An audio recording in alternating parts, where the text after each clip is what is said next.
हम अपनी जान के दुश्मन को अपनी जान कहते हैं। हम अपनी जान की दुश्मन को अपनी जान कहते हैं।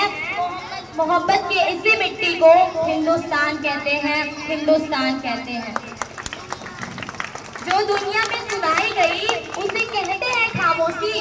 जो दुनिया में सुनाई गई उसे कहते हैं खामोशी। जो आंखों में दिखाई गई उसे तूफान कहते हैं। जो आंखों में दिखाई गई उसे तूफान कहते हैं। साहब ये जो दीवार है चाइना, अमेरिका, पाकिस्तान साजिशों का हिस्सा है। साहब ये जो दीवार है चाइना, अमेरिका, पाकिस्तान साजिशों का हिस्सा है। मगर हम इसे अपने घर का रोशनदान कहते हैं। मगर हम इसे अपने घर का रोशनदान कहते हैं। यहाँ पर उपस्थित सभी अतिथिगण एवं प्रधानाचार्य महोदय एवं मेरे प्यारे बच्चों, मैं ईशा प्रजापति देश प्रेम और राष्ट्र प्रेम के उपलक्ष्य में आपसे कुछ विचार आप सभी से साझा करना चाहूँगी। आज़ादी का असली मतलब वही है जिन्होंने कभी गुलामी की है। हम सब भाग्यशाली हैं कि हमने स्वतंत्र भारत में जन्म लिया। यूँ तो आज़ादी की लौ 1857 में ही जल चुकी थी, जो वर्षाल बनकर 1947 में हमारे देश को आज़ाद कराई।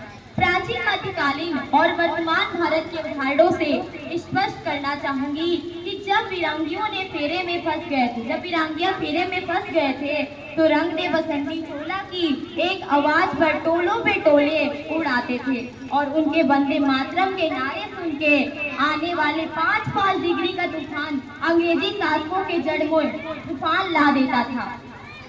लोग मर जाते थे, मिट जाते थे, फांसी पर चढ़ जाते थे, तो भी वे अपनी देशभक्ति साबित कर रहे होते थे, क्योंकि ये उस दौर की देशभक्ति की कसौटियों के बाद 62, 63 और 65 के युद्धों में अपना सुहाग गवा देने वाले औरत जब घर की हालात ये हो जाया करती थी कि प्यार भी भरपूर गया, मांग का सिंदूर गया, प्यार भी भरपूर गया, मांग का सिंदूर गया, नन्ही नन्ही हालों की छोटियां चली गई, छोटी छोटी बेटियों की छोटियां चली गई, बाप की कमाई चली गई, पढ़ाई चली गई और एक ऐसा विस्फोट हुआ पता ही नहीं चला, पूरे जिस्म की बोटियां चली गई, पूरे जिस्म की बोटियां चली गई। आपके लिए तो साहब एक आदमी मरा है, किंतु मेरे घर की तो रोटियां चली गई, किंतु मेरे घर की तो रोटियां चली गई।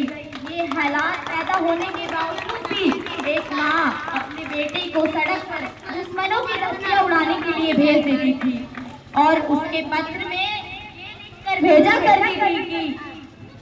ये लिखकर भेजा करती थी कि अम्मा ने लिखा है पत्र बड़े चाव से, अम्मा ने लिखा है पत्र बड़े चाव से, बेटा मेरे ना घबराना चाहे इंच इंच कट जाना, बेटा मेरे ना घबराना चाहे इंच इंच कट जाना।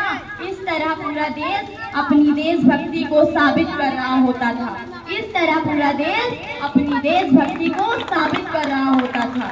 जय हिंद, जय भारत।